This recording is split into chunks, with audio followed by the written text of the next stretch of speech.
हमने केवल सीमा से सटे सैन्य ठिकानों पर ही नहीं कार्रवाई की, बल्कि भारत की सेनाओं की धमक उस रावलपिंडी तक सुनी गई जहां पाकिस्तानी फौज का हेडक्वार्टर मौजूद है। भारत आतंकवाद के खिलाफ जब भी कोई कार्रवाई करेगा तो आतंकवादियों और उनके आकाओं के लिए सरहद पार की जमीन भी सुरक्षित नहीं रहेगी। पाकिस्तान ने न केवल भारत के नागरिक इलाकों को निशाना बनाया, बल्कि मंदिर, गुरुद्वारा, गिरजाघर पर भी हमले करने का प्रयास किया। जिन भारत विरोधी और आतंकी संगठनों ने भारत माता के मस्तक पर हमला करके कई परिवारों के सिंदूर मिटाए थे, उन्हें भारतीय सेना ने ऑपरेशन सिंदूर के माध्यम से इंसाफ दिलाने का काम किया है।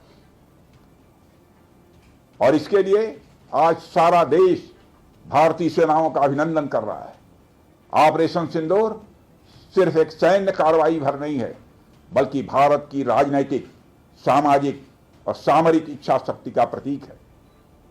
यह ऑपरेशन आतंकवाद के खिलाफ भारत की दृढ़ इच्छा शक्ति का और सैन्य शक्ति की क्षमता और संकल्प शक्ति का भी प्रदर्शन है। हमने दिखाया है, भारत आतंकवाद के खिलाफ जब भी कोई कार्रवाई करेगा तो आतंकवादियों और उनके आकाओं के लिए सरहद पार की जमीन भी सुरक्षित नहीं रहेगी।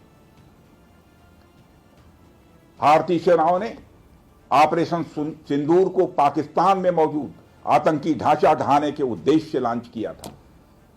हमने उनके आम नागरिकों को कभी निशाना नहीं बनाया था, मगर पाकिस्तान ने न केवल भारत के नागरिक इलाकों को निशाना बनाया, बल्कि मंदिर, गुरुद्वारा, गिरजाघर पर भी हमले करने का प्रयास किया। भारतीय सेना ने शौर्य और पराक्रम के साथ साथ संयम का भी परिचय देते हुए पाकिस्तान के अन्य ठिकानों पर भी प्रहार करके करारा जवाब दिया है। हमने केवल सीमा से सटे सैन्य ठिकानों पर ही नहीं कार्रवाई की, बल्कि भारत की सेनाओं की धमक उस रावलपिंडी तक सुनी गई जहां पाकिस्तानी फौज का हेडक्वार्टर मौजूद है।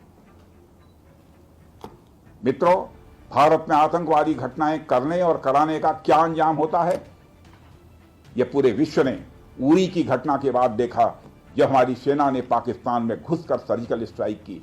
पुलवामा के बाद देखा, जब बालाकोट पर एयर स्ट्राइक की गई, और अब पहलगाम की घटना के बाद दुनिया देख रही है कि जब भारत ने पाकिस्तान के भीतर घुसकर मल्टीपल स्ट्राइक्स की हैं। आतंकवाद के खिलाफ जीरो टॉलरेंस की नीति पर चलते हुए हमारे यशस्वी प्रधानमंत्री श्री नरेंद्र मोदी ने स्पष्ट कर दिया है, यह नया भारत है जो आतंक के खिलाफ सरहद के इस पार और उस पार दोनों तरफ प्रभावी कार्रवाई करेगा। यह हमारे प्रधानमंत्री जी ने स्पष्ट रूप से यह संदेश दे दिया है।